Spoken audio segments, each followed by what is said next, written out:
Fala pessoal, tudo bem? Eu sou o Múcio aqui do canal Carcoça e hoje mais uma resenha, finalmente uma resenha dessa obra, As 15 Primeiras Vidas de Harry August. E antes de eu começar aqui, lembrando, tá? Aquele kit importante, que é deixar o like, compartilhar, se inscrever no canal. E se você achou interessante, comenta aí alguma coisa. Eu vou fazer uma referência a alguns filmes aqui, se você já assistiu esses filmes.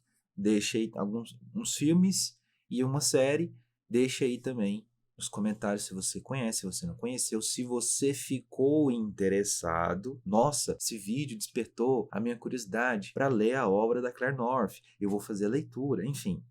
Deixa aí tudo aí nos comentários e não se esqueça, deixa o seu like, se inscreva para a gente crescer cada vez mais. Falar desse livro aqui apenas dentro de um vídeo aí, no máximo de 30 minutos, é muito pouco, Porque aqui nós temos uma obra que mistura vários elementos, uma obra que foi publicada em 2021 pela editora Bertrand, um livro da autora inglesa Claire North, primeira obra literária dela que ela lança e já lança ganhando prêmios. Do que se trata As Primeiras Vidas de Harry August, da Claire North? Harry August, obviamente, ele é o protagonista dessa obra e é um tipo de protagonista que eu gosto muito, porque ele é o próprio narrador da história, o narrador personagem. Então, a narrativa ela é em primeira pessoa. Esse tipo de narrativa eu amo, eu gosto muito, até porque depois que eu fiz a leitura daquela obra do James Wood, que ele fala sobre como funciona a ficção, que é um livrinho muito bacana, inclusive, para quem é leigo em estrutura narrativa, para quem está começando agora a fazer leitura de ficção, uma ficção científica, uma fantasia, um terror ali, e quer se aprofundar um pouco mais para entender a estrutura narrativa, a coisa mais básica, né, de como que funciona uma ficção. Esse livro é muito bom,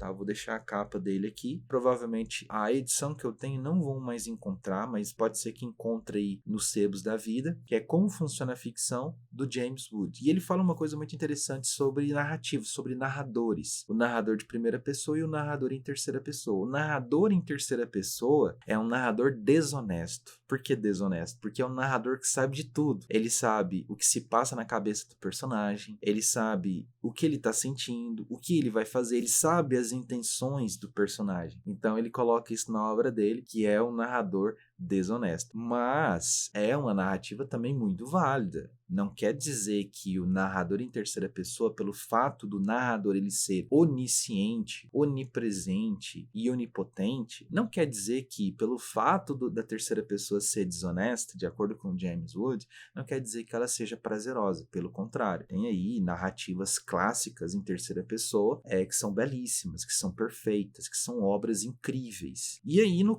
nesse caso aqui, né, na obra As Primeiras 15 Vidas de Harry August, nós temos então uma narrativa em primeira pessoa, portanto, é o personagem que conta suas experiências do ponto de vista dele, óbvio. E é um estilo de narrativa que eu amo, eu gosto muito, muito, muito, muito mesmo. É um tipo de narrativa que dá para explorar bastante o próprio personagem, e isso é um desafio também, né, para escritor e escritora, que é você criar esse personagem, dar uma voz própria para ele, criar uma história, criar todo um background para esse personagem, e na hora que ele está escrevendo, na hora que esse narrador está escrevendo, não é o autor escrevendo, e sim o personagem. Então isso tem um grau, parece fácil, mas não é fácil. Você tem níveis de dificuldade para você trabalhar uma narrativa dessa. Então esse é o primeiro ponto: narrador, personagem, narrador em primeira pessoa. O outro ponto que eu gostei dessa obra é que a autora ela deixou os capítulos curtinhos. Então ele narra uma situação, termina o capítulo, vai para o outro, e é bem dinâmico. Eu gosto muito disso, de capítulos pequenos, capítulos curtos. Agora, quando você pega, por exemplo, George R.R. Martin, ou O Senhor dos Anéis, né, o Tolkien, ou o Stephen King, são autores, beleza, são autores que têm ali, né, o seu prestígio,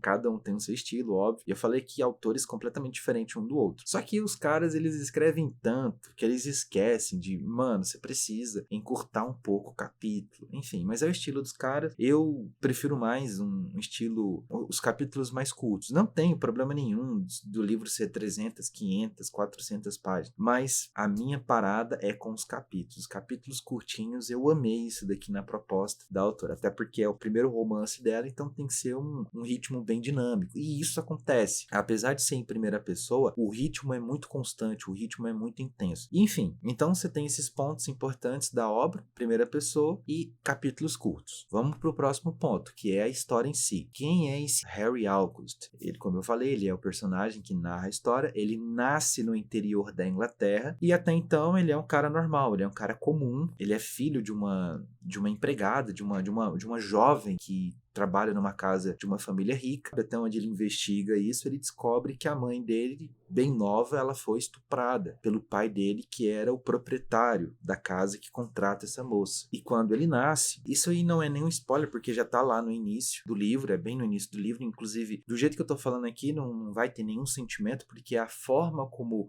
o personagem narra, né, o August, ele vai narrando esses fatos iniciais da vida dele, até para o próprio leitor ele se conectar, sentir uma empatia com esse personagem, que é primoroso a forma como a autora faz isso. Então ele vai narrando esses eventos iniciais da vida dele, até para a gente contextualizar pro leitor, e a forma como ele vai contando isso pra gente é muito bonito. Apesar de ser uma história triste, é muito bonito a forma como ele vai contando. O amor que esse personagem tem, que o August tem, pela memória da mãe dele, pelo fato da mãe dele ter sofrido também, ter sido estuprada, ter sido expulsa daquela propriedade, e deu à luz a um vagão de trem, e no processo do parto ela acaba morrendo. Então ele nasce e a mãe dele morre, e ele é adotado por um casal que vivia ali na propriedade em que o pai biológico dele cometeu o estupro. Então é uma família de caseiros, é como se fosse uma família de caseiros que cuida da propriedade, que vivem dentro da propriedade e passam então a adotar essa criança bastarda. Então ele é um filho bastardo de um cara que tem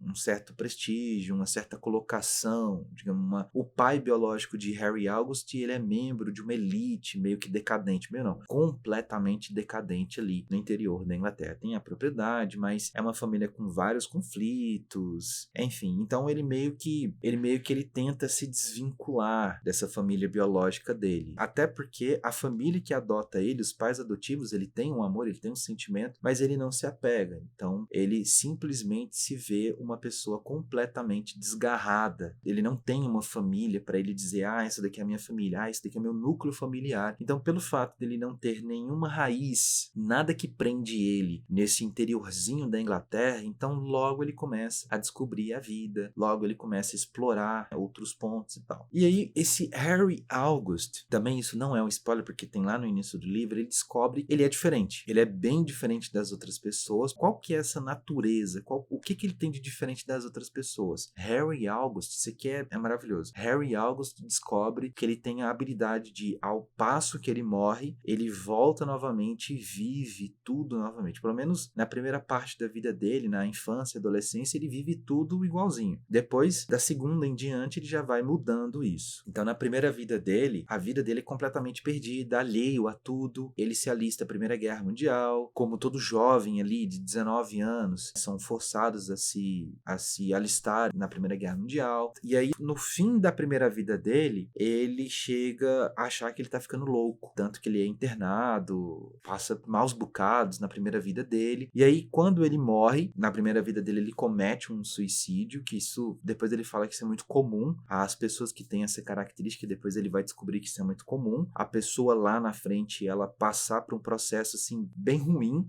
ter a primeira vida bem ruim, marcada por um estresse muito grande e acabar de uma forma muito dramática, pesada, inclusive, né? Falar até isso aqui no YouTube, até posso ter até um probleminha. Ele comete um suicídio, mas isso é dentro da ficção. Até que ele volta novamente, ele vive tudo novamente. Ele lembra de tudo. A grande diferença aqui é que ele morre, volta, vive e lembra de tudo. Aí na segunda vida dele, ele começa então a buscar uma resposta, uma explicação. Por que isso está acontecendo com ele? Será que ele é um escolhido de Deus? Será que isso é uma questão psicológica? Será que isso é algo sobrenatural? tal. Então ele vai buscando respostas. E na segunda vida dele, que eu acho isso incrível, que eu acho que é natural, eu acho que se existisse uma pessoa com essa característica, com essa habilidade, com essa natureza, inclusive, na segunda vida dessa pessoa, ela iria procurar uma explicação através da fé, da religião, e é o que ele faz. Ele vai peregrinando, primeira parte da vida dele, ele vive normal e tal, ele vai peregrinando, ele vai buscando informações, buscando respostas dentro da religião, e aí eu tenho uma crítica em relação a um furo da narrativa da autora, que ela poderia ter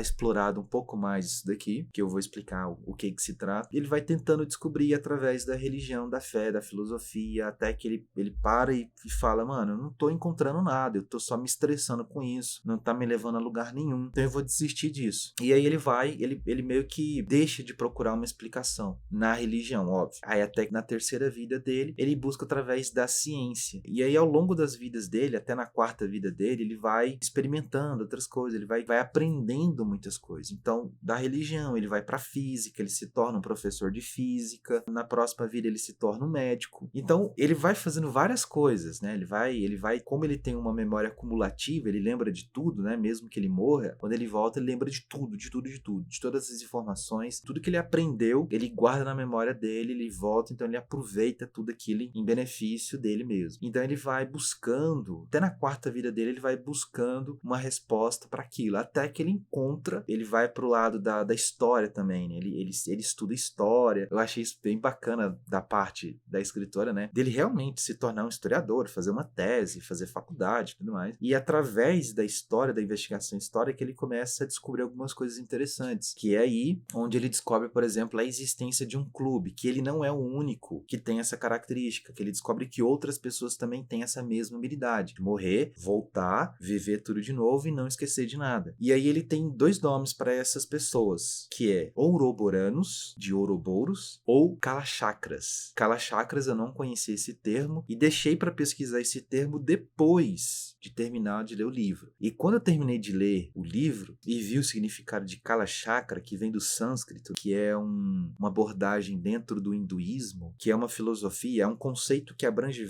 um conhecimento muito abrangente. E, cara, faz todo sentido. Esse termo do sânscrito, Kalachakras ou Kalachakra, quando você pesquisa ele na internet, ele explica tudo. Só que, assim, num aspecto metafísico, num aspecto filosófico, dentro dessa doutrina do hinduísmo, Kalachakra, que é o termo que ele recebe, inclusive, o August, ou Ouroboranos. Por que Ouroboranos? Esse é o termo mais fácil de se explicar aqui. Ouroboranos vem de Ouroboros, que é aquele símbolo místico da cobra engolindo a própria cauda, dando o simbolismo da eternidade, do ciclo eterno, que nunca para de se repetir, que é a ideia do Ouroboros. O Ouroboros, ele tem várias culturas, em várias mitologias, já vi na mitologia grega, inclusive, e é abordado muito na cultura pop.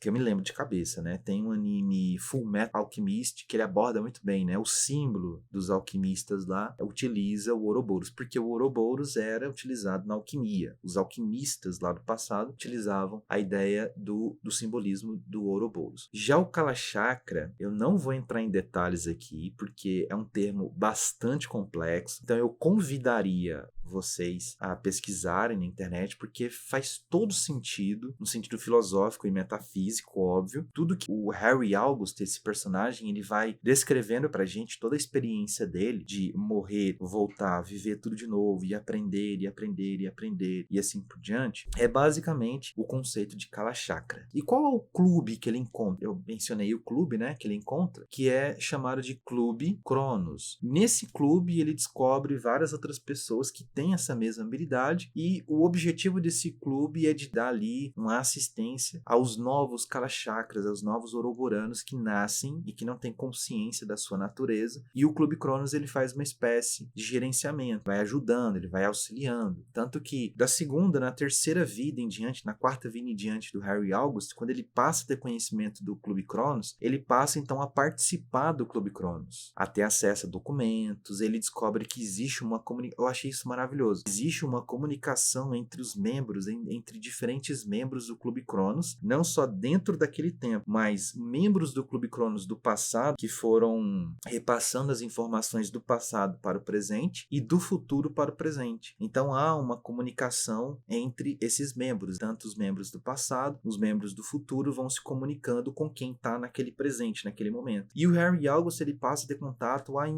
muitas informações, inclusive informações de que o mundo lá no futuro, por conta do Clube Cronos, por influência do Clube Cronos, está sendo destruído, o mundo. E ele começa a investigar isso, ele começa a ficar louco com essa parada. Enfim, eu não vou entrar muito em detalhes aqui, porque vai dizer muitos spoilers aqui, e eu não gosto de dar muitos spoilers, eu acho muito bacana quando a pessoa tem experiência de fazer a leitura. Mas assim, de modo geral, a fluidez da narrativa e a forma como... E eu me identifiquei muito, viu? Me identifiquei demais com esse personagem do Harry August, porque assim, quando ele conhece outros membros do Clube Cronos, o que os outros membros do Clube Cronos eles estão fazendo? Qual que é a preocupação deles? Eles estão preocupados em descobrir um conhecimento que explica tudo? Descobrir, por exemplo, uma tecnologia que desenvolveu uma medicina com o conhecimento do futuro para curar todas as doenças? Não! Literalmente não. Todos os membros, os outros membros do Clube Cronos que ele conhece, ou eles estão desfrutando da riqueza que eles acumularam, bebendo, comendo, indo em festas. E o Harry August, ele fica muito incomodado com isso. Claro que isso fica implícito, porque existe algo dentro dele que ele não quer ficar acomodado dessa forma. Ele quer aprender mais, ele quer conhecer outros países, ele quer aprender outras línguas, e ele aprende muitas línguas. Isso é muito, muito incrível isso. Eu me identifiquei muito com o personagem pelo fato de ele ter essa curiosidade. O cara, ele tem uma habilidade de morrer, voltar, repetir tudo de novo, e nessa segunda vida, nessa terceira, nessa quarta, nessa quinta, ele aprender novas coisas com a ajuda financeira do Clube Cronos. Cara, eu ia ficar maluco aprendendo várias coisas, sabe? Tipo, sendo outras coisas que eu não sou, que eu gostaria de ser, que eu não sou. Então, eu me identifiquei muito com essa mensagem que eu tô arrumando ali a luz, que a autora traz. Que depois de tudo isso que ela traz pra gente, né, desse personagem, não tem muito o que falar aqui. O personagem, ele tem essa habilidade de morrer, voltar, com a memória acumulativa, ele vai aprendendo outras coisas, outras habilidades, ele vai aprendendo outros conhecimentos, outras informações, até que lá na frente ele começa a perceber uma ameaça que está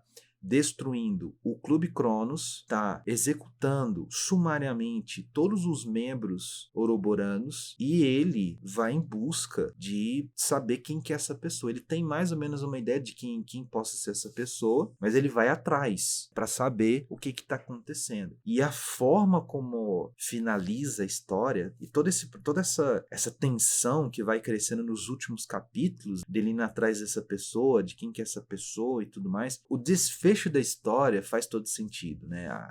Como ela finaliza a história. Enfim, é um livro que eu recomendo para vocês da seguinte forma. Ele fala sobre, não é exatamente viagem no tempo, mas fala sobre essa ideia de um ciclo infinito que a pessoa vive. A ideia esse ciclo infinito aqui eu tô querendo tentar deixar mais didático, mas é basicamente a ideia do eterno retorno. Então ela pega a ideia lá do hinduísmo do Kalachakra e a ideia do eterno retorno, que é uma ideia ocidental, por assim dizer, muito explorado, inclusive. Não é uma ideia criada pelo Nietzsche, né, pelo filósofo Nietzsche, mas é uma ideia que ele explora muito no pensamento dele, o eterno retorno, e ela junta essas duas ideias e cria essa história maravilhosa, belíssima. E qual que é a mensagem que ela traz no final pra gente? Ela diz o seguinte: as 15 primeiras vidas de Harry August é uma grande metáfora para falar que nós somos o Harry August, ao passo que ao longo da nossa vida, vamos supor aí que a gente vive 80 anos, 70 anos. Gente, é muito tempo. 80 anos é muito tempo, cara. 90 anos, então, é muito tempo. Para uma pessoa, é muito tempo de vida. Então, a pessoa, ela acumula muito conhecimento, ela passa por muitas coisas, tem muitas experiências, ela vê muitas coisas, e acaba que, ao longo desse processo, a pessoa, ela pode ter vários inícios e fins. Essa é a mensagem, né, que ela traz pra gente. Então, por exemplo, quando eu era criança, eu tinha um pensamento, pois enquanto adolescente, eu tinha um outro pensamento. Já tinha um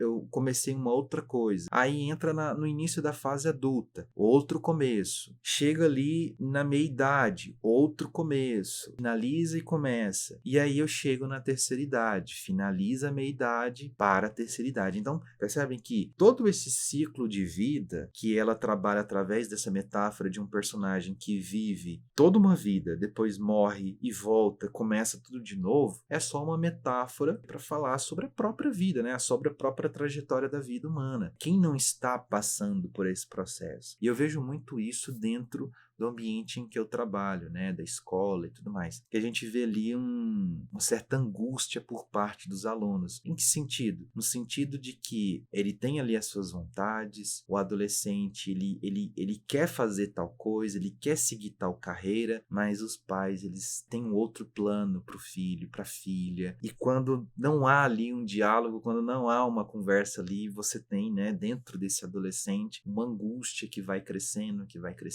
e isso pode resultar em um problema psicológico, enfim. E o fato é que, é isso que eu falei, a adolescência é um novo começo, depois você vai entrar no início da vida adulta, um outro começo. Você vai fazer, provavelmente, o curso que seu pai, que sua mãe pediu, está exigindo. Não tem jeito. Se a gente não tem um Clube Cronos para bancar a nossa vida, os nossos projetos, como eu gostaria, né? Mas não temos. Então, até isso acontecer, vai lá, faz bonitinho, cumpre todo o procedimento, cumpre todo o script, e aí depois, quando você tiver a sua independência... O problema é que o adolescente ele é tão angustiado e é impaciente. E a impaciência é que amplifica ainda mais essa angústia. Estou falando isso porque eu já passei por tudo isso. Não no sentido de ter uma pressão parental para me seguir tal coisa. Não. Senti angústias em outros aspectos. Essa questão quando o Harry August ele busca uma resposta através da religião, através do conhecimento. Já passei por toda essa angústia aí. Então, hoje em dia eu tenho essa angústia? Não, hoje em dia eu já aceito tranquilo, já aquele deslumbre que eu tinha de observar as coisas, de conhecer algo novo, voltou novamente. Antigamente tinha sumido, mas voltou novamente esse desejo por conhecer algo novo, de aprender algo novo. E aprender algo novo e começar algo novo sempre gera uma angústia, sempre gera um sofrimento. A vida, ela é pautada por vários aspectos, né? Alegria, felicidade, sofrimento, dor, perda. Então isso é ser humano, entendeu? O trocadilho aí? Enfim, quando jovem que está aqui nesse vídeo, quando você chegar lá na sua idade, na sua independência econômica, aí você vai bater o pé e vai falar assim, não, eu vou fazer tal coisa porque agora sim eu tenho condições. E não vou culpar os meus pais por conta disso, porque eles não têm culpa disso, porque eles foram formados dessa forma. Então o que cabe a mim? Cabe a mim que, a partir do momento que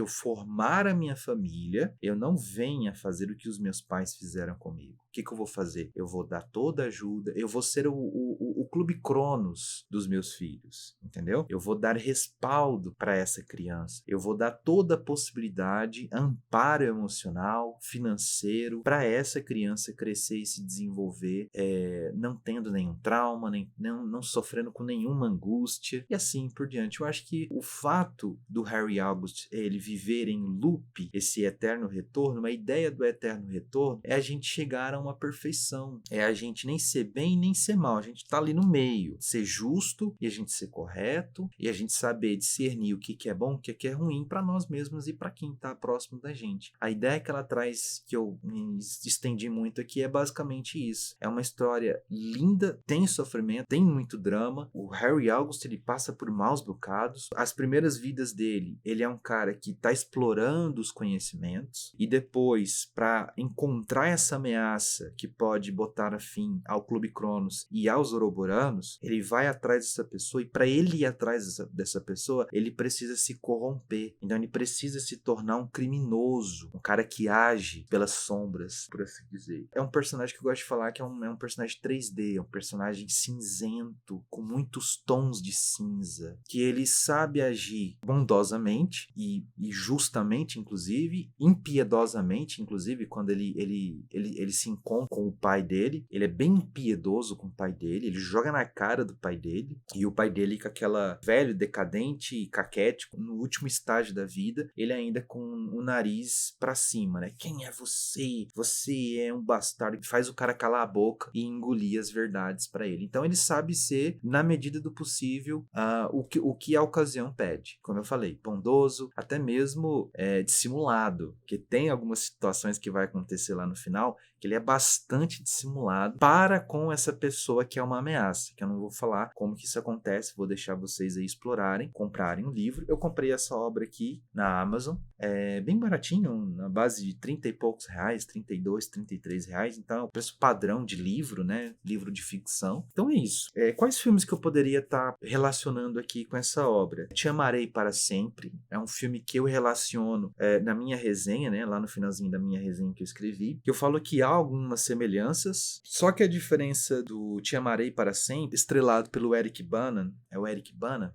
Tem uma certa semelhança com esse livro, o livro aqui da Claire North. Aqui você tem, ele é mais dramático e tem algumas passagens belíssimas da narrativa, do próprio Harry August, ele narrando alguns episódios. É magistral como a autora ela escreve essa obra e como também ela foi traduzida, né? Foi muito bem traduzida. Apesar de ser uma história dramática, é bonito, é emocionante a história do Harry August, principalmente no início, quando ele fala da mãe dele. E, pra gente finalizar, eu gostaria de ler um trechinho aqui para vocês.